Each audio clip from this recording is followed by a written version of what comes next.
കുറിച്ച് പറയാവോ? ഈ ഫ്രൂട്ട് ചേട്ടന് എവിടെ നിന്നാണ് ഇതിന്റെ സീഡ് കിട്ടിയത്, അല്ലെങ്കിൽ ഇത് എങ്ങനെയുള്ള ഫ്രൂട്ടാണ്, ഇത് മനുഷ്യനെ എങ്ങനെ കഴിക്കാൻ പറ്റും, അതിന്റെ പ്രത്യേകതകളൊക്കെ ഒന്ന് പറയാമോ? പറയാം. ഇത് എൻ്റെ ഒരു ഫാമിലി ഫ്രണ്ടിന്റെ ടീം കൊണ്ട് തന്നതാണ്.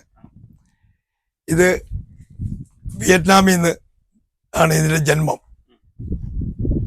ഈ ലോകത്ത് ഇതിനെ സ്വർഗത്തിലെ ഖനി എന്നാണ് യഥാർത്ഥ പേര്. ഈ ലോകത്ത് ഏറ്റവും കൂടുതൽ പോഷക ഗുണങ്ങൾ അടങ്ങിയിരിക്കുന്ന ഒരു ഫ്രൂട്ടാണിത്. ഇതിന്റെ ഗുണങ്ങളെക്കുറിച്ച് വിയറ്റ്നാംകാർക്കാണ് ഏറ്റവും കൂടുതൽ അറിയാവുന്നത്, വിദേശ രാഷ്ട്രക്കാർക്ക്.